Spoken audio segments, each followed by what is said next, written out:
Good morning दोस्तों, दिशा के online learning programme में आप सभी का स्वागत है। और आज हम बायोलॉजी के अंदर चौथा लेक्चर देखने वाले हैं। और इससे पहले जो मैंने जानकारी आपको बताई थी, हम पढ़ रहे थे बायोमोलिक्यूल, और बायोमोलिक्यूल के अंदर हमने पहला टॉपिक लिया था प्रोटीन। और प्रोटीन हमने पढ़ा था कि ये क्या है, पॉलीमर है, और इसका जो मोनोमर है वो क्या है, अमीनो एसिड है। और अमीनो एसिड के विषय में मैंने आपको बताया था कि अमीनो एसिड की संरचना क्या होती है, अमीनो एसिड में पेप्टाइड बॉन्ड किस प्रकार से बनते हैं, ठीक है। पेप्टाइड बॉन्ड जब बनेंगे तो जल के अणुओं की हानि किस प्रकार से होती है, ये चीज़ भी मैं आपको बता चुका था। और लास्ट लेक्चर में जो मैंने आपको बताया था, मैंने बताया था कि अमीनो अम्ल के जो 20 प्रकार जो प्रोटीन संश्लेषण में भाग लेते हैं वो 20 नाम कौन से हैं, 21वां और 22वां जो नया खोजा गया वो कौन सा है। और यहाँ से जुड़े हुए कुछ क्वेश्चन कैटेगरी मैंने बताई थी। उसके बाद जैसे मैंने बताया था, सबसे सरल अमीनो अम्ल जो होगा वो ग्लाइसिन होगा, जिसमें कि क्या होता है, 2 हाइड्रोजन जो होते हैं वो अल्फा कार्बन से जुड़े हुए होते हैं। इसके अलावा जो मैंने आपको और क्वेश्चन बताए थे, उनमें मैंने ये भी बताया था आपको कि सल्फर की उपस्थिति जो होती है वो मिथायोनीन में होती है और किस में होती है, सिस्टीन की संरचना में होती है।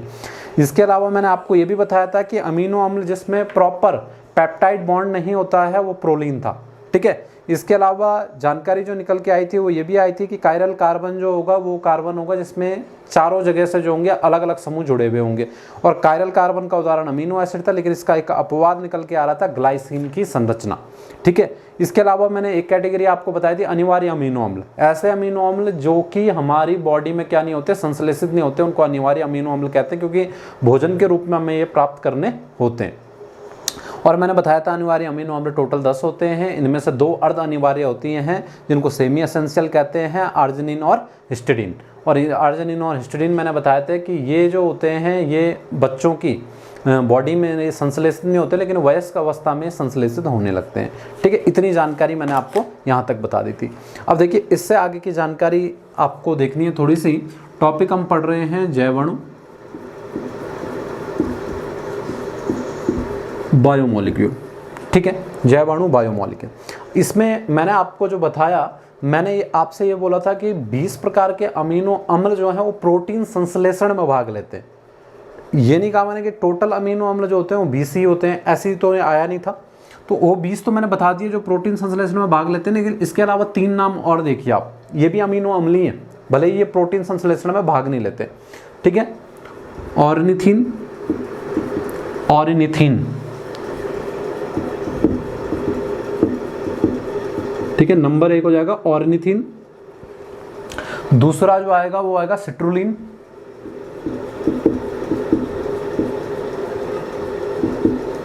Citrulline, ornithine, citrulline. और तीसरा आएगा गाबा, गाबा, ठीक है। गाबा को इस प्रकार से हम लिखते हैं, ठीक है। गाबा जो अमीनो एसिड है इसे इस प्रकार से लिखा जाता है, इस टाइप का साइन होता है, और इसे बोलते हैं अमीनो ब्यूटेरिक एसिड, ठीक है। ऐसे लिख देंगे इसे, अमीनो ब्यूटेरिक एसिड, गाबा ही बोलते हैं, ठीक है। ये तीनों क्या है, ये तीनों भी अमीनो अम्ल है। इन तीनों में आपको याद रखना है कि ऑर्निथिन, सिट्रुलिन और गाबा, ये तीनों अमीनो अम्ल प्रोटीन संश्लेषण में भाग नहीं लेते, प्रोटीन संश्लेषण में भाग नहीं लेते, यानी ये उसमें शामिल नहीं है प्रोटीन के संश्लेषण में। बाकी जो मैंने वो 20 नाम बताए थे वो प्रोटीन संश्लेषण में क्या है, शामिल है। तो कभी कभी ये 3 मैंने नाम क्यों बताए, ऐसा क्वेश्चन आ जाता है, निम्न में से कौन सा अमीनो अम्ल प्रोटीन संश्लेषण में भाग नहीं लेता है, तो जनरली ये 3 नाम ही मिलते हैं वहां पे। कम से कम आपको ये 3 नाम याद रख देने, कौन सा, ऑर्निथिन, सिट्रुलिन और गाबा, ठीक है। इनका प्रोटीन संश्लेषण में कोई भी योगदान नहीं है, ठीक हो गया। ये तो जानकारी बची हुई थी अमीनो एसिड की। और मैं आपको जो बता रहा था अमीनो एसिड के विषय में, अमीनो एसिड से आगे मैं आपको बताने वाला हूँ। आज हम उस मुख्य टॉपिक पर चलने वाले हैं, प्रोटीन। अभी हमने प्रोटीन का मोनोमर पढ़ा, अमीनो अम्ल क्या होता है, और अमीनो अम्ल से जितनी भी जुड़ी हुई धारणाएं थी वो मैंने आपको बता दी कि क्या क्या पूछ सकता है, पेप्टाइड बॉन्ड कैसे बना, कैसे जल के अणु की हानि हुई, वो सारी बातें मैंने आपको बता दी, ठीक है। बाकी जब मैं आपको ऑब्जेक्टिव क्वेश्चन कराऊंगा अमीनो अम्ल से संबंधित, तो उसमें हम देखेंगे कोई लगभग मुझे लगता है कि सारी बातें अमीनो एसिड की हो चुकी हैं और सारे क्वेश्चन टिक हो जाने चाहिए। फिर भी कोई बात छोटी होगी तो वो ऑब्जेक्टिव में देख लेंगे हम। आज हम वापस आएंगे प्रोटीन पे। प्रोटीन पे, बायोमॉलिक्यूल में ही प्रोटीन पे। प्रोटीन के बारे में कुछ पॉइंट हमें पहले से पता है, जैसे कि कुछ पॉइंटों में सबसे पहले जो मैंने बताया था आपको पॉइंट, वो था सर्वाधिक मात्रा में पाया जाने वाला कार्बनिक पदार्थ कहाँ? कोशिका में। सर्वाधिक मात्रा में पाया जाने वाला कार्बनिक पदार्थ, जो मैंने आपको बताया था कि लगभग होता है 10 से 15%। ठीक है, एक पॉइंट तो ये पता है हमें। दूसरा, सबसे विविध प्रकार का कार्बनिक पदार्थ। ठीक है, इसकी भी आगे अब चर्चा होने वाली है। एंजाइम, बहुत सारे एंजाइम वगैरह हम पढ़ने वाले हैं जिसके कारण ये विविध था। ठीक है, और तीसरी बात मैंने आपको बताई थी कि ये क्या था, प्रोटीन विषम बहुलक था, हेट्रोपॉलीमर था, और इसका मोनोमर कौन था? Amino acid. मोनोमर कौन था? अमीनो एसिड इसके लिए मोनोमर का काम कर रहा था, अमीनो अम्ल इसके लिए मोनोमर का काम कर रहा था। इतनी जानकारी मैं बता चुका था। और कितने टाइप के? 20 प्रकार के अमीनो अम्ल जो थे प्रोटीन के निर्माण में सहायक थे। इतनी बातें हमें पहले से पता है।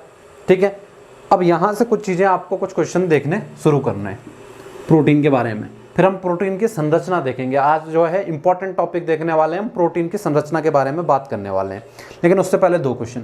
एक क्वेश्चन जो बनता है वो ये बनता है कि जैव मंडल में, जैव मंडल आपको पता है बायोस्फीयर, ठीक है, इंग्लिश में बोलेंगे बायोस्फीयर। जैव मंडल में सर्वाधिक मात्रा में पाया जाने वाला प्रोटीन, सर्वाधिक मात्रा में पाया जाने वाला प्रोटीन, पाया जाने वाला प्रोटीन। ठीक है, ये बोल रहा है कि पूरे जो बायोस्फीयर है इसमें सर्वाधिक मात्रा में कौन सा प्रोटीन मिलता है, ऐसा वो आपसे पूछ सकता है। ठीक है, इंपॉर्टेंट क्वेश्चन हो गया। तो इसका आंसर जो होगा वो क्या होगा? रुबिस्को। रुबिस्को, उस प्रोटीन का नाम क्या है? रुबिस्को प्रोटीन, जो कि जैव मंडल में सर्वाधिक मात्रा में पाया जाने वाला प्रोटीन है। उसका नाम क्या है? रुबिस्को। अब ये रुबिस्को क्या होता है? रुबिस्को जो है, जब हम पादप पढ़ेंगे और पादपों में प्रकाश संश्लेषण की प्रक्रिया पढ़ेंगे जिससे कि वो अपने भोजन का निर्माण करते हैं, तो उसमें हम देखेंगे कि पादपों में क्या होता है? एक एंजाइम होता है। पादपों में क्या होता है? एक एंजाइम होता है प्रकाश संश्लेषण में जिसका यूज आएगा, उसका नाम होगा क्या? रुबिस्को। तो रुबिस्को एक पादप एंजाइम है, और एंजाइम भी रासायनिक दृष्टि से क्या होते हैं? प्रोटीन ही होते हैं। ठीक हो गया, तो एंजाइम क्या होते हैं और रासायनिक दृष्टि से क्या होते हैं? प्रोटीन ही होते हैं। तो पूरे जैव मंडल में सर्वाधिक मात्रा में पाया जाने वाला प्रोटीन रुबिस्को है, जो एक प्रकार का पादप एंजाइम है। ठीक हो गया, ये क्लियर हो गई बात। लेकिन एक दूसरा पॉइंट आ सकता है, क्योंकि रुबिस्को जो है वो पादप एंजाइम है, ये जंतुओं में नहीं मिलेगा, ये पादपों में तो मिलेगा। ऐसा सही है कि पूरे बायोस्फीयर में, पूरे जैव मंडल में सर्वाधिक मात्रा का प्रोटीन जो है वो रुबिस्को है, ये बात तो सही है। लेकिन रुबिस्को जो प्रोटीन है वो पादपों में मिलेगा, जंतुओं में नहीं मिलेगा।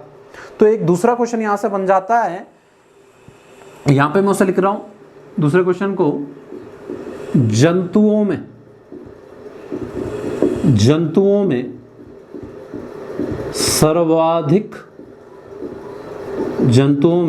सर्वाधिक मात्रा में मिलने वाला प्रोटीन,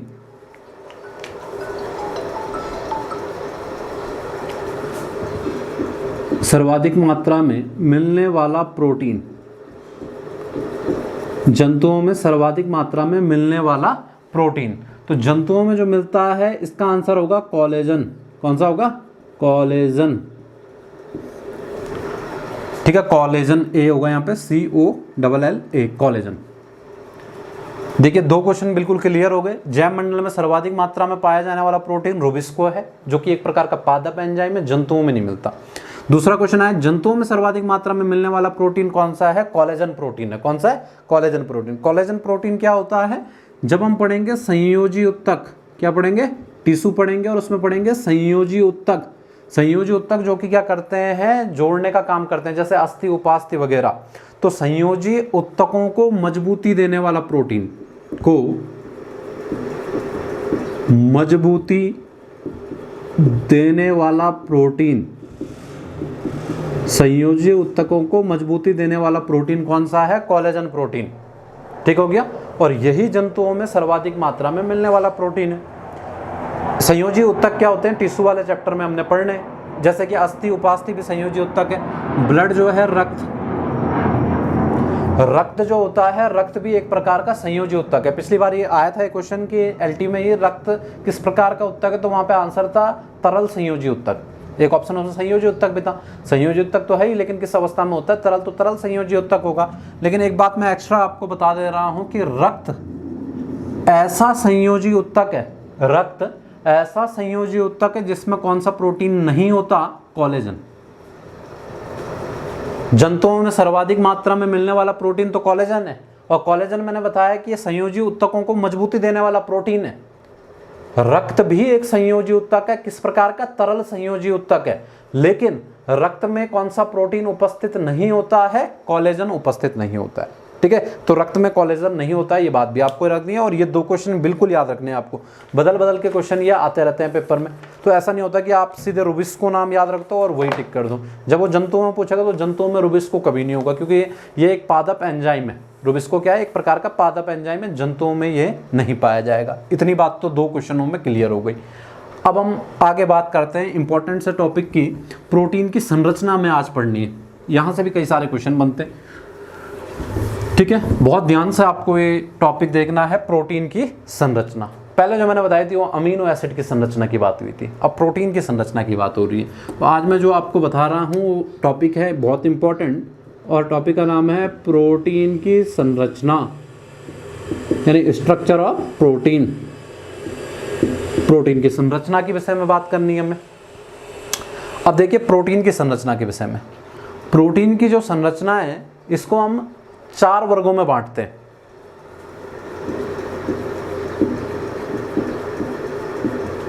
प्राथमिक संरचना, इसे बोल देंगे प्राइमरी स्ट्रक्चर। दूसरा होगा द्वितीय संरचना, या द्वितीयक संरचना भी बोल सकते हैं, द्वितीय संरचना या द्वितीयक संरचना, जो भी आप लिखना चाहो। सेकेंडरी स्ट्रक्चर इसे बोल देंगे। ठीक है, तीसरी जो आएगी वो आएगी तृतीयक संरचना या तृतीय संरचना।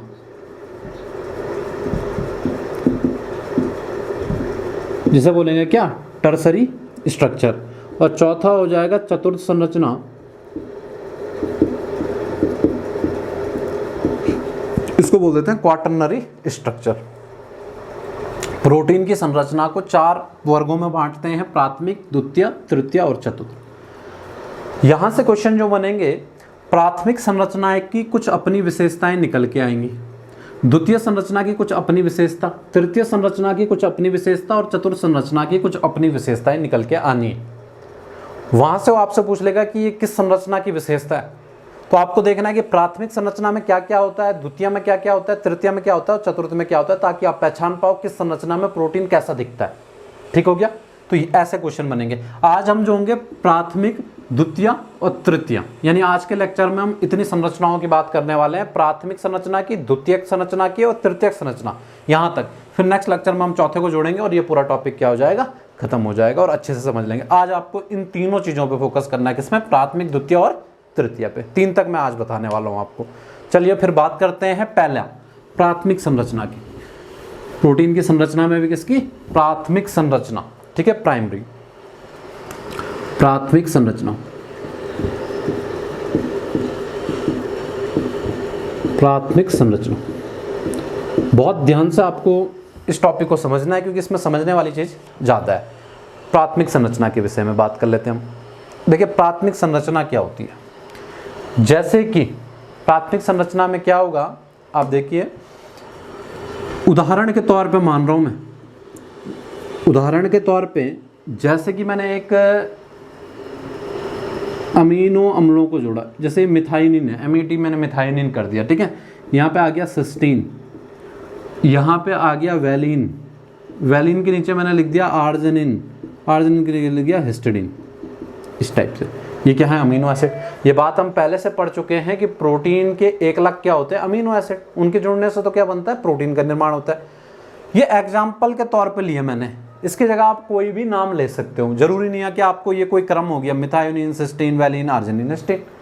आप इसकी जगह जो है कोई और नाम भी ले सकते हो अमीनो एसिड के। ये केवल एग्जाम्पल के तौर पे मैंने लिए हैं। अब ऐसा नहीं कि आपने ये याद कर लेना है, इसकी जगह कुछ भी आप किसी को भी रख सकते हो। बाकी भी हैं जो नाम, ल्यूसीन, लाइसिन, आइसोल्यूसिन, कोई भी नाम आप रख सकते हो यहाँ पे।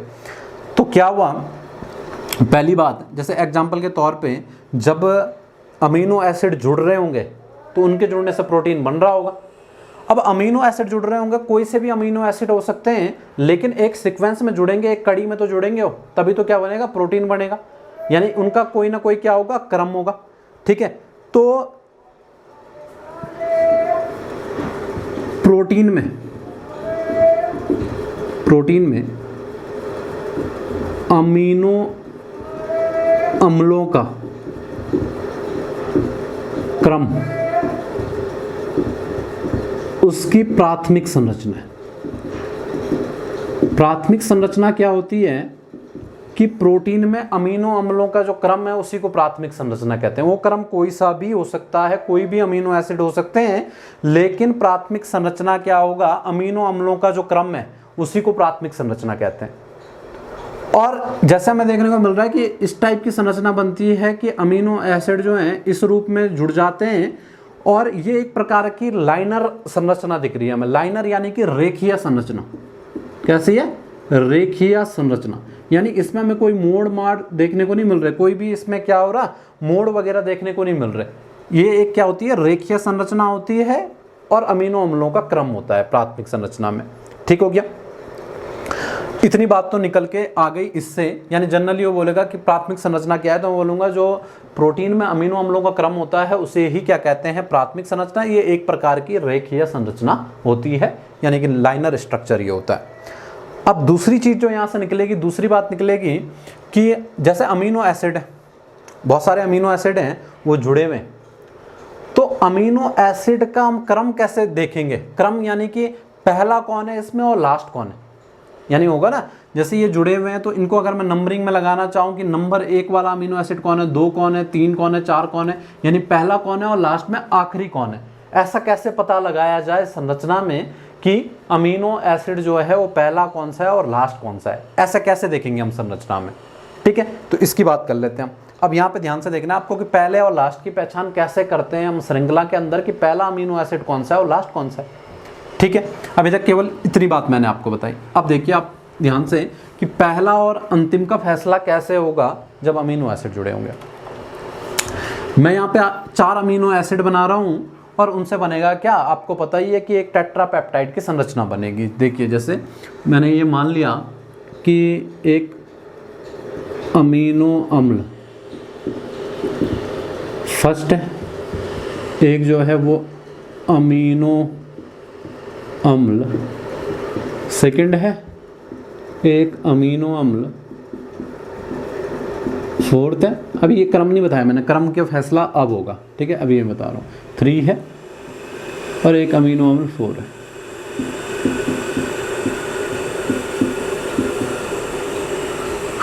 ठीक हो गया, इतने में मान के चला। यहाँ पे अब अमीनो अम्ल का स्ट्रक्चर बना दूंगा मैं। ठीक है, 4 अमीनो अम्लों का स्ट्रक्चर बना दूंगा। कैसे बनता है तो मैंने बताया था आपको कि अल्फा कार्बन होता है, यहाँ पे COOH होता है, और यहाँ पे जो होता है वो क्या होता है? NH2 होता है, और यहाँ पे H होता है, और यहाँ पे होगा R1 बना दिया मैंने, क्योंकि ये ग्रुप अलग अलग होता है, ये हमें पता है। इसी के आगे मैंने यहाँ पे, क्योंकि बॉन्डिंग बननी है यहाँ पे, तो यहीं पे मैंने दूसरा अमीनो अम्ल की संरचना बना रहा हूँ। NH2 बना दिया मैंने, अल्फा कार्बन बना दिया, इधर को COOH बना दिया, नीचे हाइड्रोजन बना दिया, और ये R2 हो गया। ठीक है, ये आप स्वयं भी बना सकते हो। तो फिर यहाँ पे क्या हो जाएगा? NH2 हो गया, अल्फा कार्बन हो गया, COOH हो गया, यहाँ पे हो गया है R3, और यहाँ पे हो गया है हाइड्रोजन। यहीं पे आगे मैंने बना दिया है NH2, ये अल्फा कार्बन, ये COOH, यहाँ पे हाइड्रोजन, और ये बन गया R4। ये 4 अमीनो एसिड बन गए अलग अलग। ठीक हो गया। अलग अलग क्या बन गए, 4 अमीनो एसिड की संरचना मैंने बना दी। अब इसमें क्या होगा कि बॉन्डिंग होगी। कौन से बॉन्ड बनेंगे, पेप्टाइड बॉन्ड बनेंगे। पेप्टाइड बॉन्ड जब बनेंगे तो संरचना किस प्रकार से हो जाएगी, संरचना देखिए आप, ठीक है, संरचना बनानी मैंने आपको बता भी रखी है। ये अल्फा कार्बन हो गया, ठीक है, ये अल्फा कार्बन हो गया, ये R1 ग्रुप हो गया, ये NH2 ऐसे का ऐसा है, और यहाँ से क्या हो गया, C डबल बॉन्ड O, और यहाँ से C डबल बॉन्ड O हो गया, यहाँ से एक H निकलेगा, यहाँ से OH निकलेगा, यानी जल का एक अणु निकल जाएगा H2O, जो मैं पहले बता चुका आपको किस प्रकार से निकलता है। यानी यहाँ पे बचेगा आगे N, यहाँ पे बचेगा H, यहाँ पे अल्फा कार्बन, यहाँ पे हाइड्रोजन, यहाँ पे R2, यहाँ पे फिर से वही जल का एक अणु जो होगा यहाँ से भी निकल गया होगा, ठीक है, CO, फिर यहाँ पे NH, फिर आगे जो ये जुड़ा होगा CONH हो गया, फिर यहाँ से क्या होगा, अल्फा कार्बन होगा, यहाँ पे R3 होगा, ठीक है, यहाँ पे H होगा, यहाँ पे फिर से जो होगा C डबल बॉन्ड O होगा, यहाँ पे N होगा, यहाँ पे H होगा, यहाँ पे फिर अल्फा कार्बन होगा, और यहाँ पे R4 होगा, यहाँ पे H होगा, और यहाँ पे होगा COOH। इस टाइप से बनते हैं। यानी कुल मिला के जो पेप्टाइड बॉन्ड है, एक पेप्टाइड बॉन्ड यहाँ पे बना, जल का एक अणु निकल गया होगा जहाँ पे एक पेप्टाइड बॉन्ड बनता है, एक पेप्टाइड बॉन्ड ये बना, जल का एक अणु निकला होगा, एक पेप्टाइड बॉन्ड जो है ये बना। यानी मैंने पहले भी बताया था आपको कि जितने क्या होंगे अमीनो एसिड होंगे उनमें से n-1 क्या बनेंगे, पेप्टाइड बॉन्ड बनेंगे। तो 4 मैंने अमीनो एसिड लिए तो 3 पेप्टाइड बॉन्ड बनेंगे, और 3 ही जल के अणुओं की क्या होगी, हानि भी होगी। अब यहाँ से ध्यान से देखिए आप, इनमें जो अमीनो एसिड फर्स्ट वाला है, अमीनो एसिड फर्स्ट वाला है, इसमें NH2 ग्रुप पे, जो ये NH2 है, इस पे देखिए कोई भी फर्क नहीं पड़ा, NH2 ऐसे का ऐसा ही है। जबकि बाकी जगह देखोगे आप कि NH2 और इसने क्या कर लिया, बॉन्ड बना लिया, NH2 नहीं बचा, यहाँ पे भी NH2 नहीं बचा, यहाँ पे भी NH2 नहीं बचा। किसके NH2 पे, जो पहला वाला NH2 है उस पर कोई असर नहीं पड़ा हुआ, ठीक हो गया। तो ये NH2 जो है ये फ्री है, स्वतंत्र है, फ्री है, तो इसको हम बोल देंगे N सिरा। क्या कह देंगे, N सिरा। N सिरा वो होगा जहाँ पे बॉन्डिंग के बाद भी NH2 ग्रुप, अमीनो ग्रुप जो होगा एज इज, जो होता है एज इट इज, वैसे का वैसा बच जाए NH2, तो उसे बोल देंगे हम N सिरा, या फिर इसे बोल सकते हैं अमीनो सिरा, ठीक है, क्योंकि NH2 ग्रुप बच गया। ऐसे ही देखने को मिला कि हर जगह COH ने भी बॉन्ड में भाग लिया, अंतिम वाला जो रहा COOH, इस पर कोई फर्क नहीं पड़ा चौथे वाले अमीनो एसिड के, ठीक है, चौथे वाला अमीनो एसिड का जो COOH है उस पर कोई भी असर दिख नहीं रहा है, वो वैसे का वैसा बचा है, बाकी सब COH के आगे बॉन्डिंग में आगे, ठीक हो गया। तो जो ये COOH वाला है ये स्वतंत्र बच गया, इसको बोलते हैं C सिरा। क्या कहेंगे, C सिरा, या एसिड सिरा भी बोल सकते हैं, वो एसिड है और ये क्या है, अमीनो है। अच्छा, तो C सिरा हो गया, ये N सिरा हो गया, ठीक है। इतनी बात क्लियर हो गई कि हमेशा क्या होगा कि एक का N सिरा, जब पूरी सीरीज बन जाएगी तो एक जगह N सिरा होगा और एक तरफ क्या होगा, C सिरा होगा। N सिरे में क्या होगा, अमीनो एसिड स्वतंत्र रूप से बच जाएगा, C सिरे में क्या होगा, COOH यानी एसिड ग्रुप जो होगा स्वतंत्र रूप से बचा हुआ होगा बॉन्डिंग के बाद भी, ठीक है। तो देखिए हमेशा क्या होता है, इसमें जो अमीनो एसिड कोई भी श्रृंखला में जो लिखे हुए, जैसे मैंने वो मिथायोनिन वाला एग्जांपल दिया था, मिथायोनिन, सिस्टीन, इस टाइप से थे, उनमें माना बात उसने एक श्रृंखला बना के दे दिया आपको, और उसने पहचानने के लिए दे दिया कि इसमें आखिरी अमीनो एसिड कौन सा है, ठीक है, या पहला कौन सा है। तो हमेशा जो काउंटिंग होगी वो N सिरे से C सिरे की ओर होगी। N सिरे वाले को, N सिरा वाला अमीनो एसिड नंबर 1 पे माना जाएगा, और C सिरा वाला जो होगा जिसमें COOH ग्रुप बच जाएगा वो हमेशा अंतिम अमीनो एसिड माना जाएगा चेन में, ठीक हो गया। N सिरा वाला पहला माना जाएगा और C सिरा वाला अंतिम माना जाएगा। ये बात क्लियर हो गई। यानी इस टाइप से हमें से पढ़ना होता है। N सिरे वाले को प्रथम पढ़ना होता है, C सिरे वाले को अंतिम पढ़ना होता है। तो इतनी बात तो आई प्राथमिक संरचना में।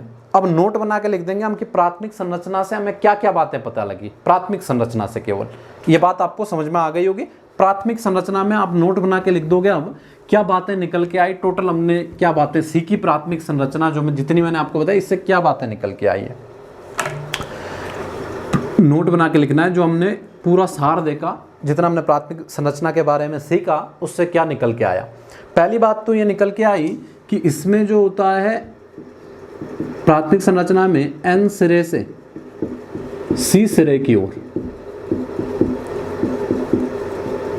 इस प्रकार से संरचना देखी जाती है, यानी N सिरे से स्टार्टिंग होती है, C सिरे की ओर होती है, जैसे मैंने आपको अभी बताया।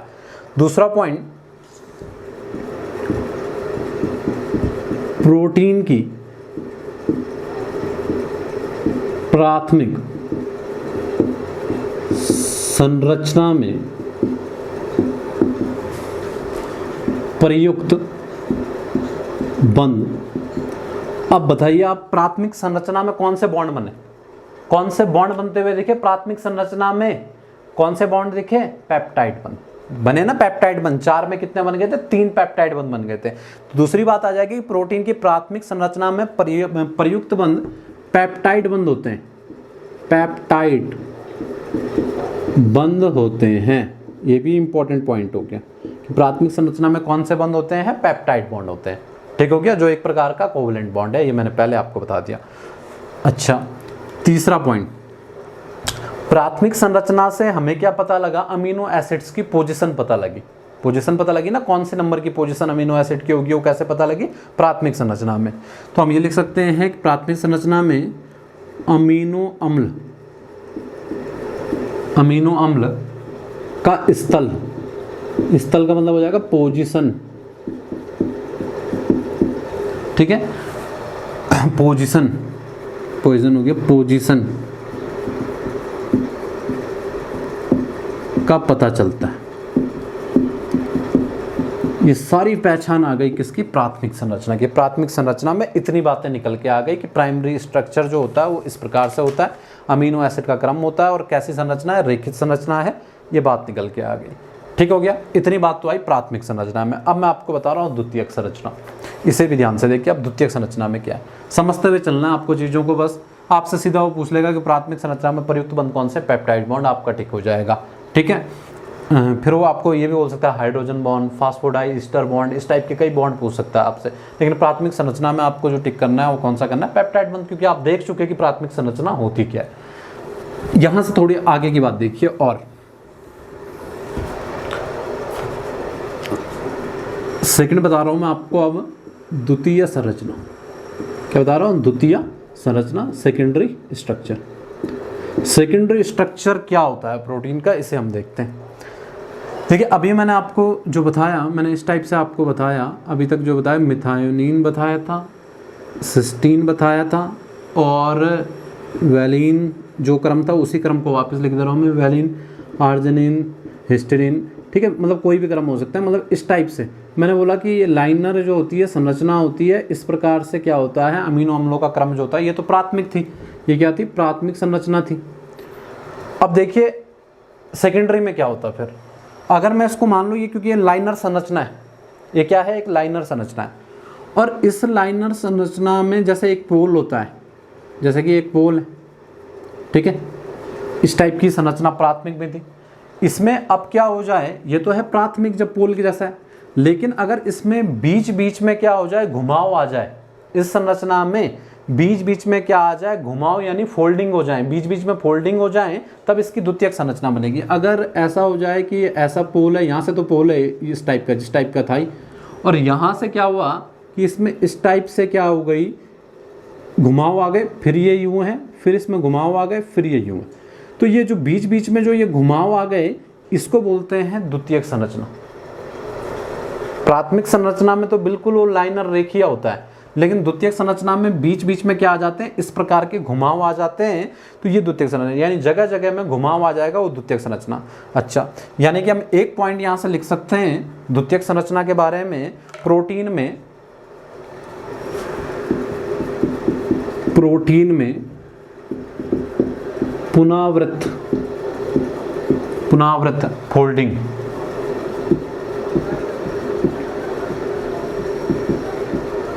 पुनरावृत्त को बोल सकते हैं हम विभिन्न जगहों पर घुमाव, विभिन्न क्षेत्रों में घुमाव, विभिन्न क्षेत्रों में घुमाव। तो दोस्तों इसे कह सकते हैं प्रोटीन में पुनरावृत्त फोल्डिंग, यानी विभिन्न क्षेत्रों में क्या हो गया, ये घुमाव हो गया। अब बात ये आती है कि ऐसा विभिन्न क्षेत्रों से इसमें घुमाव क्यों आया। अगर वो बोले तो इसका आंसर होगा हाइड्रोजन बॉन्डिंग के कारण। किसके कारण? Hydrogen bonding. इसका कारण पूछे तो हाइड्रोजन बॉन्डिंग के कारण। ठीक है, ये घुमाव क्यों आता है? हाइड्रोजन बॉन्डिंग के कारण आता है। किस प्रकार से आता है उसकी बात हम अभी करने वाले हैं, लेकिन हाइड्रोजन बॉन्डिंग के कारण आता है। जनरल बात कहने के लिए कि प्राथमिक में तो ये लाइनर था, लेकिन द्वितीय में क्या आ जाता है, द्वितीयक संरचना में जगह जगह पे घुमाव आ जाता है हाइड्रोजन बॉन्डिंग के कारण। ठीक हो गया। अभी देखो जगह जगह पे आया, पूरी संरचना में घुमाव नहीं आया। जब पूरी संरचना में घुमाव आएगा तो तृतीयक संरचना हो जाएगी। वो हम तृतीयक में पढ़ने वाले कि पूरे में ही क्या आ जाएगा, घुमाव आ जाएगा, और तृतीयक संरचना है। इसमें जगह जगह पे बोला मैंने, विभिन्न क्षेत्रों में क्या आती है, फोल्डिंग्स आ जाती है, पूरे पे नहीं आती है। अभी पूरे पे जो आएगी वो टर्सरी में आएगी। ठीक हो गया, एक बात तो ये। अब देखिए यहाँ से एक चीज, जो द्वितीयक संरचना है इसके भी जो है मुख्य रूप से दो प्रकार हैं। द्वितीयक संरचना के भी क्या है, मुख्य रूप से दो प्रकार हैं। यहाँ से समझते हुए आपको चलना है। द्वितीय संरचना के प्रकार, मुख्य रूप से इसके दो प्रकार होते हैं द्वितीय संरचना के। ठीक है, एक जो है इसको कहते हैं अल्फा हेलिक्स, अल्फा हेलिक्स, और दूसरा जो होता है इसे बोलते हैं beta pleated, beta pleated, alpha helix और बीटा प्लेटेड। ठीक है, ये क्या है, इनके विषय में हमें देखना है। देखिए अगर जैसे कि अमीनो एसिड जो है उसकी एक श्रृंखला है, जैसे श्रृंखला हमने बनाई थी उसी प्रकार की, और उसमें जो है वो मानावाद इस प्रकार से क्या आ गए, घुमाव आ गए। ये इसका जो है एन सिरा है और ये इसका कौन सा सिरा है, सी सिरा है पूरी की पूरी एक ही चेन है, अलग अलग चेन नहीं है। यानी जो मैंने जैसे मिथायोनिन उसकी बताई तो एक ही चेन है एन सिरे से सी सिरे तक, दूसरी चेन की बात नहीं हुई हमें। दोनों चेनें भी आपस में जुड़ती है, लेकिन मैं अभी उसकी बात नहीं कर रहा, मैं अभी सिंगल चेन की बात कर रहा हूँ कि सिंगल चेन है। इस प्रकार से क्या हो रहे हैं, इनमें क्या हो रहा है, घुमाव देखने को मिल रहा है हमें। ठीक है, इस प्रकार से घुमाव इसमें देखने को अगर मिल रहा है हमें, तो इस प्रकार का जो घुमाव होता है जिसमें क्या होता है, एक ही श्रृंखला है, तो एक ही श्रृंखला में जब घुमाव देखने को मिले और एक ही श्रृंखला में क्या होंगे, इसमें हाइड्रोजन बॉन्ड होंगे, एक ही श्रृंखला में हाइड्रोजन बॉन्ड बनेंगे। एक ही श्रृंखला क्यों बोल रहा मैं, क्योंकि ये एक श्रृंखला है, दूसरी सीरीज नहीं बनाई मैंने अभी अमीनो एसिड्स की, दूसरी भी सीरीज जुड़ सकती है आपस में, लेकिन वो वाली बात नहीं हो रही। इसमें क्या हुआ, अल्फा हेलिक्स में क्या हुआ कि एक ही सीरीज में क्या हुआ, हाइड्रोजन बॉन्ड बन गए।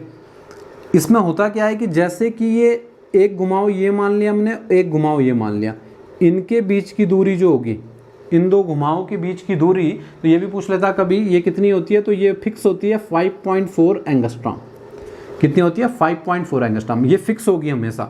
जैसे यहाँ से यहाँ भी 5.4 एंगस्ट्रॉम होगी, यहाँ से यहाँ भी 5.4 एंगस्ट्रॉम होगी। तो ये पूछ लेता हूँ कि जो अल्फा हेलिक्स की संरचना है इसमें दो घुमावों के बीच की दूरी कितनी होती है, 5.4 एंगस्ट्रॉम। ठीक है, और ये आपको पता होगा पहले से ही कि एक एंगस्ट्रॉम बराबर जो होता है 10 की पावर -10 क्या होता है, मीटर होता है। एक एंगस्ट्रॉम बराबर क्या होता है, 10 की पावर -10 मीटर होता है। ठीक है, ये बात आपको पता है, इतनी जानकारी आ गई। अच्छा, अब एक और चीज़ हमें देखनी है। ठीक है, ये हो गया। अगर वो बोलेगा कि अल्फा हेलिक्स प्रोटीन का कोई एग्जाम्पल बताओ आप, अल्फा हेलिक्स प्रोटीन का सबसे फेमस एग्जाम्पल कौन सा है, तो keratin, keratin protein. Creatine protein को अगर आप देखोगे क्रेटिन को, तो उसमें भी अल्फा क्रेटिन, ठीक है, अल्फा, इसमें भी कई टाइप के होते हैं, क्रेटिन भी, अल्फा क्रेटिन लिखना है आपको। अल्फा क्रेटिन जो होगा इसका एग्जाम्पल है अल्फा हेलिक्स का। उसमें केवल एक ही सीरीज होती है, उनमें हाइड्रोजन बॉन्ड बने होते हैं, और इस प्रकार घुमाव से अमीनो एसिड के क्या बनता है, अल्फा क्रेटिन बनता है। जो कहाँ मिलता है अल्फा क्रेटिन प्रोटीन, नाखूनों में और बालों में। ठीक है, हमारे नाखूनों और बालों में उपस्थित जो प्रोटीन है अल्फा क्रेटिन, वो किस प्रकार की संरचना वाला है, अल्फा हेलिक्स। अब अल्फा हेलिक्स भी दो टाइप के हो सकते हैं, क्योंकि इनमें जो घुमाव है इसकी दिशा दो टाइप की हो सकती है, क्लॉकवाइज और एंटी क्लॉकवाइज। क्या हो सकती है, क्लॉकवाइज और एंटी क्लॉकवाइज। क्लॉकवाइज क्या हो जाता है कि अगर जो है घड़ी आपको पता है तो घड़ी की दिशा में, अगर घड़ी की दिशा में क्या हो रहे हैं, ये घुमाव आ रहे हैं तो उसे क्लॉकवाइज बोल देंगे, या इसे बोलेंगे जो क्लॉकवाइज अगर घड़ी ऐसे चल रही है तो इसे क्या बोलते हैं, राइट हैंडेड। जैसे आप देखोगे तो ये मेरा राइट हैंड हो गया और ये क्लॉकवाइज अगर घड़ी चल रही है तो राइट हैंडेड हेलिक्स कह देंगे उसे। और अगर घुमाव जो है एंटी क्लॉकवाइज घड़ी के उल्टा चल रहा है तो उसे क्या बोल देंगे, लेफ्ट हैंडेड हेलिक्स कह देंगे। ठीक हो गया। तो राइट हैंडेड और लेफ्ट हैंडेड हेलिक्स जो हो सकते हैं दो टाइप के हो सकते हैं। लेकिन एक चीज़ आपको याद रखनी है यहाँ पे इंपॉर्टेंट सी, दिशा के हिसाब से यानी घुमाव किस तरफ आ रहा है उस हिसाब से मैंने दो बता दिया है कि राइट हैंडेड अल्फा हेलिक्स हो सकता है, लेफ्ट हैंडेड अल्फा हेलिक्स हो सकता है। लेकिन जो क्या होता है, जीवित तंत्र होता है, चाहे वो पादप हो जंतु हो, जीवित तंत्र में जो प्रोटीन होगा, जीवित तंत्र का प्रोटीन, यह हमेशा क्या होगा, राइट हैंडेड अल्फा हेलिक्स वाला होगा, लेफ्ट हैंडेड नहीं मिलता है। ठीक हो गया। जितने भी क्या होता है जीवित तंत्र होता है, चाहे पादप हो चाहे जंतु हो, जीवित तंत्रों में हमेशा जो मिलेगा वो कौन सा वाला मिलने वाला है, राइट हैंडेड अल्फा हेलिक्स मिलने वाला है, ना कि लेफ्ट हैंडेड। ठीक है, ये बात आपको क्या रखनी है, ध्यान रखनी है कि वो राइट हैंडेड मिलता है, लेफ्ट हैंडेड नहीं मिलता है, किसमें, जीवित तंत्र में। अच्छा, इतनी जानकारी भी देखने को हमें मिली। अच्छा, एक चीज़ और देखनी है आपको इसमें, क्योंकि इसमें जैसे मैंने बताया कि एक सीरीज जुड़ी है पूरी अमीनो एसिड की, दूसरी श्रृंखला इसमें नहीं जुड़ी हुई, तो इनके बीच में जो ये हाइड्रोजन बॉन्ड बनेंगे जिनकी वजह से ये घुमाव आया, जो मैंने पहले ही बताया, क्योंकि ये एक ही श्रृंखला में बन रहे हैं, कोई दूसरी श्रृंखला नहीं जुड़ रही, तो इनको बोलेंगे, इन वाले हाइड्रोजन बॉन्डों को जो अल्फा हेलिक्स संरचना में है इनको बोलेंगे इंट्रा को बोलते हैं अंतरा। ठीक है,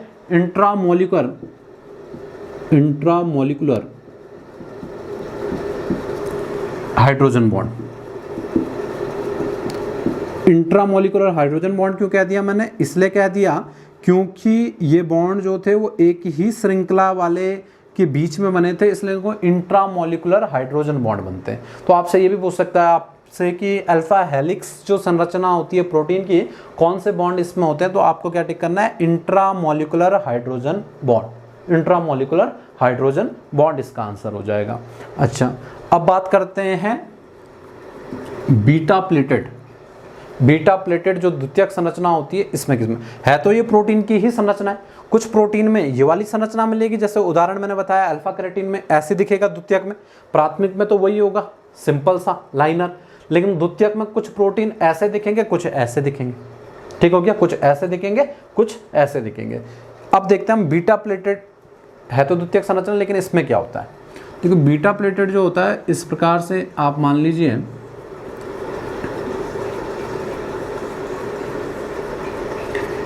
मैंने इस बार दो श्रृंखलाएं ली, एक तो अमीनो एसिड्स की ये वाली श्रृंखला है और एक ये वाली श्रृंखला है। अब क्या हो रहा है, ये इसका एन सिरा हो गया, ये इसका सी सिरा हो गया, ये इसका एन सिरा हो गया, ये इसका सी सिरा हो गया, यानी कुल मिला के दो श्रृंखलाएं ले ली मैंने। यहाँ पे क्या आती, सिंगल श्रृंखला आती, यहाँ पे दो श्रृंखलाएं ले ली। जब आई बात बीटा प्लेटेड की तो दो श्रृंखलाएं ले ली गई, जब अल्फा हेलिक्स थे तो एक ही श्रृंखला की बात हो रही थी। इसमें क्या होगा, दो श्रृंखलाओं के बीच में फिर क्या होगा, अलग, इसके भी अमीनो एसिड होंगे, इसके भी अमीनो, दो अलग अलग श्रृंखलाओं में क्या बनेंगे, हाइड्रोजन बॉन्ड बनेंगे, और फिर पूरी श्रृंखला में क्या आएगा, हाइड्रोजन बॉन्ड से घुमाव आएगा। है तो द्वितीयक संरचना, लेकिन अंतर यह आ गया कि इसमें क्या हो रहे हैं, दो दो श्रृंखलाओं में हाइड्रोजन बॉन्ड बन रहे हैं, इसमें केवल सिंगल श्रृंखला में बन रहे हैं। तो इस टाइप से यहाँ हाइड्रोजन बॉन्ड जो होंगे इस प्रकार से बनेंगे। इस प्रकार से बने हाइड्रोजन बॉन्ड, यानी बीटा प्लेटेड संरचना में बने हाइड्रोजन बॉन्ड को क्या कहते हैं, इंटरमोलिकुलर। इसे क्या नाम देते हैं, इंटरमोलिकुलर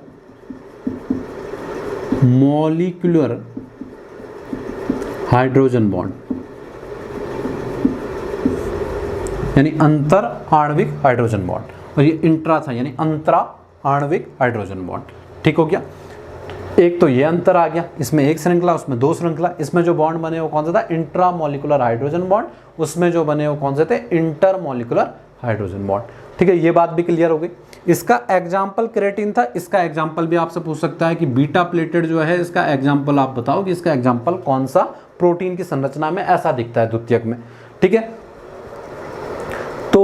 इसका जो उदाहरण है वो है सिल्क। एक प्रोटीन होता है सिल्क फाइब्रियून, सिल्क फाइब्रियून, सिल्क फाइब्रियून, ठीक है। तो सिल्क फाइब्रियून, सिल्क फाइब्रियून वो हो गए। सिल्क फाइब्रियून कौन सा प्रोटीन होता है? जो मकड़ी का जाला होता है। ऐसा भी क्वेश्चन पूछ सकता है आपसे कि मकड़ी के जाले में कौन सा प्रोटीन होता है। तो मकड़ी के जाले में जो होता है वो सिल्क फाइब्रियून जो प्रोटीन होता है मकड़ी के जाले वाला प्रोटीन है। और इसकी संरचना कुछ इस प्रकार से होती है, यानी बीटा प्लेटेड संरचना होती है। द्वितीयक प्रोटीन में इस टाइप से इसकी संरचना दिखती है। तो ये तो हुआ द्वितीयक संरचना में, यानी कि कुल मिला के द्वितीयक संरचना को अगर हम देखें तो द्वितीयक संरचना में यही बात निकल के आ रही है कि इसमें बीच बीच में क्या हो जाएगा, प्रोटीन में घुमाव देखने को मिलेगा हाइड्रोजन बॉन्ड के कारण।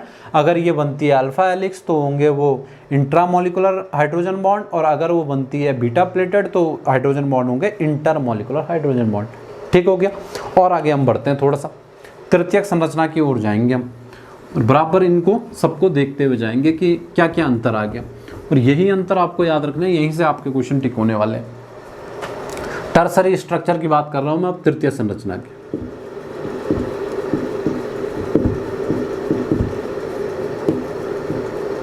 तृतीय संरचना टर्सरी स्ट्रक्चर की, जैसे ही मैंने आपको अभी तक क्या बताया, प्राथमिक में मैंने इस टाइप से बताया आपको, मिथायोनिन, कोई भी नाम लिख सकते हैं, ठीक है। ये कोई फिक्स क्रम नहीं होता, मैंने आपको बताया था। मैंने कोई भी लिख दिया, मिथायोनिन लिखा, ठीक है, सिस्टीन लिखा, आइसोल्यूसिन लिखा, ल्यूसिन लिखा, और मैंने लिख दिया लास्ट में आर्जिनिन और हिस्टिडीन, इस टाइप का। यानी कुल मिला के ऐसी लाइनर संरचना हमने पढ़ी थी, ये प्राथमिक होती है। द्वितीयक में हमने पढ़ा कि इस टाइप से क्या हो जाएगा, किधर को भी हो सकते हैं, ठीक है, राइट लेफ्ट, लेकिन मैं राइट को बना रहा हूँ इनको, क्योंकि क्या होते हैं जीवित तंत्र में इस टाइप से ही ये होते हैं। कुल मिला के द्वितीयक में इस टाइप से हो गया, ये सेकंड हो गया था। अब टर्सरी में क्या हो जाएगा, मैंने बताया तृतीयक संरचना में क्या हो जाता है। द्वितीयक में तो कुछ कुछ जगहों पे घुमाव आता है, तृतीयक में पूरी प्रोटीन की संरचना में ही क्या हो जाता है, पूरी प्रोटीन की संरचना में ही क्या होता है, फोल्डिंग देखने को मिलती है। पूरे का पूरा फोल्ड हो जाए तो तृतीयक, यानी तृतीयक संरचना जो हो गई वो हम बोल सकते हैं कि तृतीयक संरचना जो है वो 3D संरचना है। वो प्रोटीन की क्या है, 3D संरचना है। या फिर ये बोल सकते हैं हम कि तृतीयक संरचना जो है ये क्या है, संपूर्ण प्रोटीन, संपूर्ण प्रोटीन क्या है की फोल्डिंग है, संपूर्ण प्रोटीन की फोल्डिंग, ये तृतीयक संरचना है। यानी ये किस प्रकार से हो जाएगी, इसमें इस प्रकार से हो जाएगा जैसे कि ये है, इस टाइप का स्ट्रक्चर आ जाएगा। ये इसका एन सिरा हो गया और ये सी सिरा हो गया, और इस टाइप से क्या हो जाएगा, पूरे का पूरा जो प्रोटीन है इसमें देखने को मिलेगा कि पूरे का पूरा क्या हो गया, फोल्ड हो गया है। तो ये जो हो गया, ये वाली फोल्डिंग जो हो गई, ये तृतीयक संरचना हो जाती है, ठीक है। यानी तृतीयक संरचना में पूरे का पूरा फोल्ड हो जाता है। अब यहाँ से कुछ बातें आपको तृतीयक संरचना के विषय में देखनी है, और क्योंकि यह माना जाता है कि तृतीयक संरचना प्रोटीन की सबसे इंपॉर्टेंट संरचना है। सबसे इंपॉर्टेंट संरचना कौन सी, तृतीयक संरचना ही है। इसलिए यहाँ से कई सारे क्वेश्चन भी बन जाते हैं, इसलिए इसको और ध्यान से देखने की जरूरत है। इतनी बात तो क्लियर हो गई, ये तो स्ट्रक्चर से हो गया, ये प्राथमिक, द्वितीयक, तृतीयक, सारा फोल्ड हो गया था, तृतीयक में आ गया था। और बातें देखते हैं तृतीयक के बारे में, क्योंकि ये इंपॉर्टेंट है, तो और भी बातें होंगी इसके बारे में। तो और बातों के विषय में जिक्र करते हैं कि और बातें क्या है तृतीयक संरचना के बारे में। देखिए तृतीयक संरचना में क्या है, जैसे कि माना मैं क्या ले लूँ, इस प्रकार से कोई फ्लास्क या ट्यूब ले लूँ, ये कोई फ्लास्क या ट्यूब है, और इसके अंदर मैंने जो है जल या विलयन भर दिया कुछ, इसके अंदर क्या भर दिया मैंने, जल या फिर विलयन बोल सकते हो आप, ये मैंने भरा हुआ है, ठीक हो गया। और इसके अंदर मैं क्या कर रहा हूँ, प्रोटीन डाल रहा हूँ। जल क्यों, क्योंकि ये मैंने पहले ही बताया कि किसी भी कोशिका में जो होता है 70 से 90% जल होता है।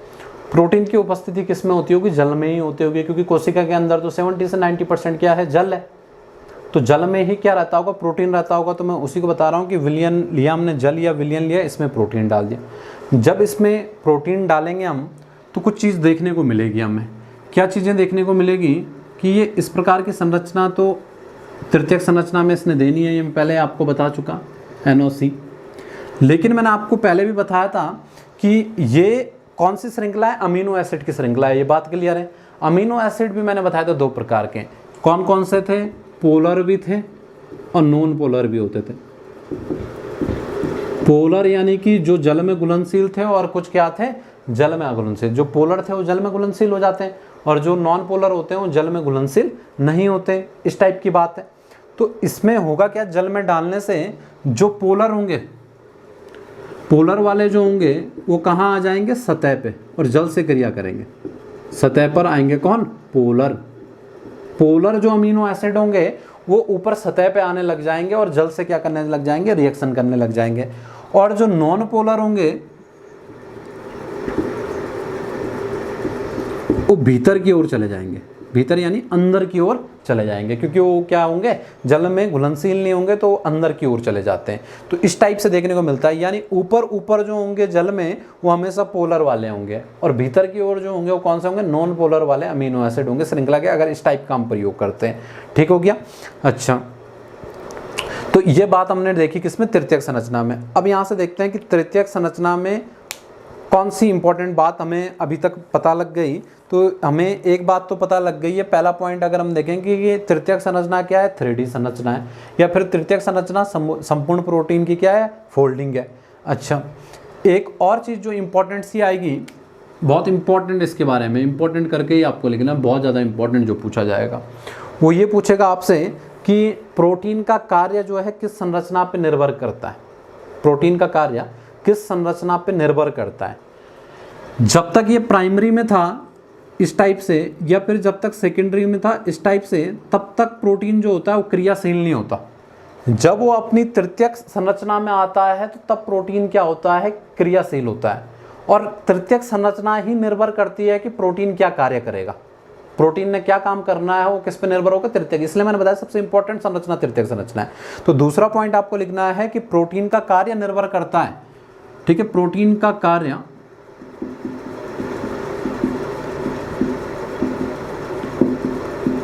कार्य निर्भर करता है किस संरचना पे, तृतीयक संरचना पे। या आप बोल सकते हो कि प्रोटीन क्रियाशील होता है किस संरचना से, तृतीयक संरचना से। ठीक है, यानी इसी संरचना के पश्चात क्या होता है, प्रोटीन क्रियाशील होता है। इससे पहले पहली और दूसरी में क्या नहीं होता, वो क्रियाशील नहीं होता। अच्छा, एक चीज वो आपसे पूछेगा कि तृतीयक संरचना में कौन से बॉन्ड बनते हैं। प्राइमरी में मैंने बताया पेप्टाइड बॉन्ड, सेकेंडरी में मैंने बताया हाइड्रोजन बॉन्ड, जबकि हाइड्रोजन बॉन्ड भी 2 टाइप के बन रहे थे, वहाँ इंट्रा और इंटर मॉलिक्यूल बन रहे थे, लेकिन हाइड्रोजन बॉन्ड थे। अब तृतीयक की बात करें कि तृतीयक जो संरचना है इसमें कौन कौन से बॉन्ड रहते हैं, तो इसमें कई सारे बॉन्ड रहते हैं। इसमें हाइड्रोजन बॉन्ड भी बनते हैं, क्योंकि घुमाव उनकी वजह से भी आ रहा है, हाइड्रोजन बॉन्ड भी रहते हैं। इसके अलावा वंडर वाल बॉन्ड्स भी रहते हैं। ठीक है, वंडर वाल फोर्स पढ़ते हैं हम केमिस्ट्री में, तो वंडर वाल बॉन्ड भी आएंगे उसमें। हाइड्रोजन बॉन्ड हो गया, वंडर वाल बॉन्ड हो गया, और एक जो होते हैं उनको बोलते हैं हाइड्रोफोबिक बॉन्ड, नॉन पोलर में जो बनते हैं हाइड्रोफोबिक बॉन्ड, वो भी देखने को मिलेगा। हाइड्रोजन वंडर वाल बॉन्ड, हाइड्रोफोबिक बॉन्ड, और एक जो होता है डाइसल्फाइड बॉन्ड भी बनेगा।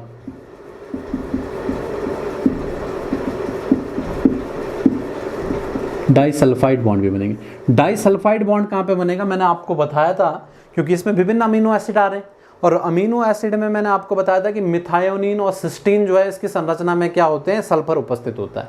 मिथायोनिन और सिस्टीन की संरचना में मैंने बताया सल्फर उपस्थित होगा, सल्फर उपस्थित होगा तो क्या बन जाएगा, डाइसल्फाइड बॉन्ड भी बनेंगे, फिर डाइसल्फाइड बॉन्ड। ठीक है, डाइसल्फाइड बॉन्ड्स बनेंगे। ठीक है, इसको स्पेलिंग को आपको सही कर लेना है, डाइसल्फाइड बॉन्ड्स, डाइसल्फाइड बॉन्ड भी बनेगा। डाइसल्फाइड क्यों बन जा रहे हैं, क्योंकि सल्फर भी उपस्थित होता है कुछ अमीनो अम्ल में, मिथायोनिन और सिस्टीन में। ठीक हो गया, इस टाइप की चीज़ यहाँ पे निकल के आ गई। इतनी बात आ गई, इतने सारे बॉन्ड। अब मैं यहाँ पे ये नहीं बताऊंगा हाइड्रोजन बॉन्ड क्या होता है, वंडर वाल बॉन्ड क्या होता है, ये सारे बॉन्ड आपको मैं बताऊंगा केमिस्ट्री में, जहाँ पे एक टॉपिक आएगा केमिकल बॉन्डिंग। और केमिकल बॉन्डिंग में हम सभी प्रकार के बॉन्ड्स को पढ़ते हैं कि कौन कौन से बॉन्ड की क्या क्या विशेषता होती है। तो ये यहाँ पे नहीं पढ़ना है, यहाँ पे केवल इतना पढ़ना है कि तृतीयक संरचना में ये सारे बॉन्ड होते हैं। होते क्या है बॉन्ड, ये हम केमिस्ट्री में पढ़ेंगे। ठीक है, अब देखिए इससे आगे एक चीज़ और, इतनी बात आप समझ गए पहली, दूसरी और तृतीयक संरचना में। ठीक है, एक चीज और मैं आपको बता रहा हूँ इसके अलावा, ये तीनों संरचनाएं आप बढ़िया से समझ गए होंगे। एक चीज और भी बता दे रहा हूँ मैं, प्रोटीन विकृतीकरण। एक और थ्योरी जो निकल के आती है वो आती है प्रोटीन विकृतीकरण। प्रोटीन विकृतीकरण, ठीक है, प्रोटीन विकृतीकरण। अब प्रोटीन विकृतीकरण जो है इसको इंग्लिश में क्या बोलेंगे? Protein denaturation. Protein denaturation. अब प्रोटीन विकृतीकरण क्या है, ये बात भी आपको पहले समझ जानी है।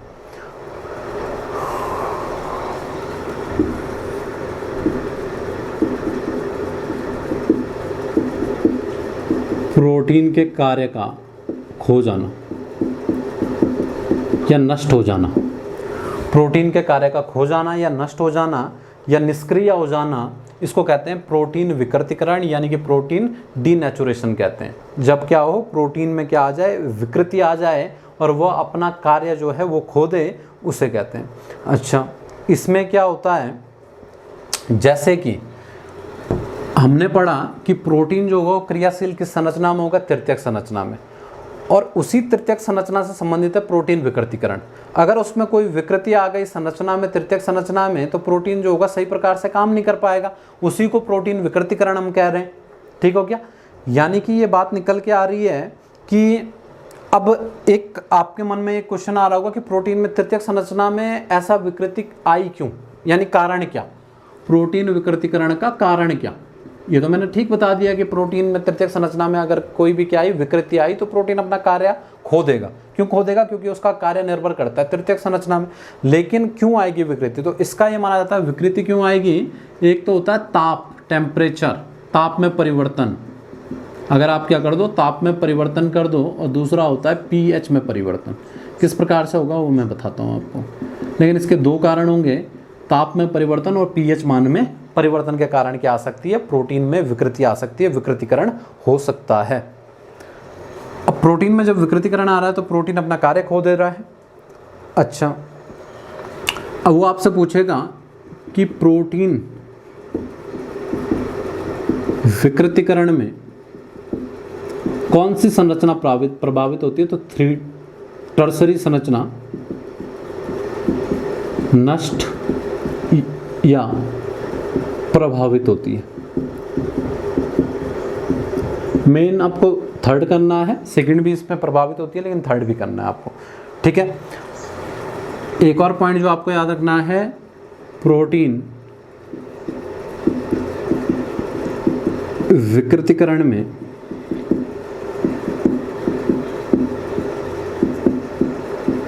प्राइमरी संरचना प्रभावित नहीं होती।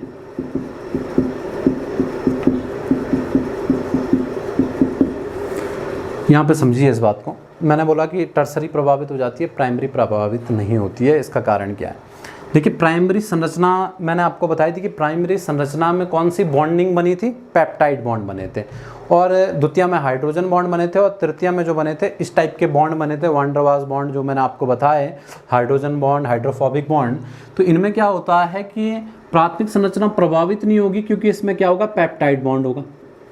पेप्टाइड बंध जो होता है कोवलेंट बॉन्ड होता है।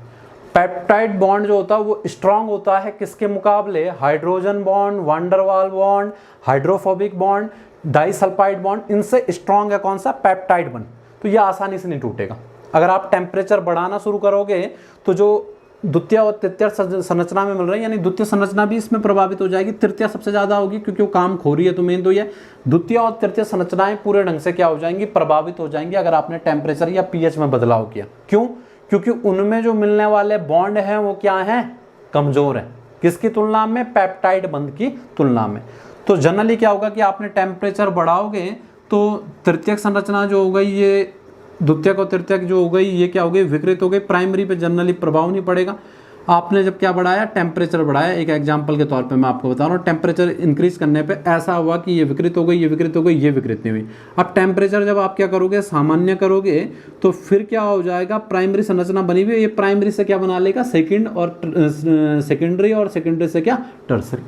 यानी प्राइमरी में वो क्या होगा, लाइनर होगा, उसके बाद क्या हो जाएंगे, उसमें हल्के घुमाओ और उसके बाद पूरा घूम जाएगा। तो इस टाइप से चलता है। टेम्परेचर बढ़ाया आपने तो थर्ड सेकंड नष्ट हो गई, प्राइमरी बच गया। सामान्य किया तो प्राइमरी से फिर क्या हो गई, सेकेंडरी तैयार हो गई संरचना, सेकेंडरी से क्या हो गई, टर्सरी तैयार हो गई। तो ये चीज़ें जो है आपको पता होनी चाहिए किसके विषय में, ये वाली। और पेप्टाइड बॉन्ड जो है मोर स्ट्रॉन्ग बॉन्ड है, इस वजह से ऐसा होता है। ठीक हो गया। तो ये जानकारी प्रोटीन विकृतीकरण तक मैंने आपको बता दी है, और इससे आगे मैं आपको जो बताऊंगा नेक्स्ट लेक्चर में, वो मैं बताऊंगा आपको जो चतुर्थ संरचना है उसके विषय में बात, और आगे के टॉपिक के विषय में बात। तो ये सीरियल से चलता रहेगा। ऐसी विशेषताएं आपको याद रखनी। कुछ भी आपसे पूछे प्रोटीन के बारे में तो आपका क्वेश्चन क्या हो जाना चाहिए, टिक हो जाना चाहिए। ठीक है। तो और आगे हम इस टॉपिक को पढ़ेंगे। बायोमोलिक्यूल ये टॉपिक है, और पूरा ढंग से हम इसको पढ़ेंगे। फिर सेल वाला टॉपिक, जेनेटिक्स वाला, पूरा बायोटेक्नोलॉजी, पूरा समय उनको देंगे और समझने की कोशिश करेंगे। ठीक है। कोर्स खत्म होने में समय तो लगेगा, लेकिन टॉपिक जो होने चाहिए वो थोड़ा क्लियर होने चाहिए। जब आप ये थ्योरी वगैरह पूरी पढ़ लोगे तो उसके बाद भी कई चीज़ें, उसके बाद आप कॉन्सेप्ट वाला पढ़ सकते हो, कॉन्सेप्ट की जिसमें बात हो, या फिर हम कुछ जगहों के टीजीटी पीजीटी के पेपरों को क्या कर सकते हैं, सॉल्व कर सकते हैं, जिससे कि आपकी क्लियरिटी और अच्छी बने इस सब्जेक्ट के ऊपर। तो आज के लिए इतना ही, धन्यवाद।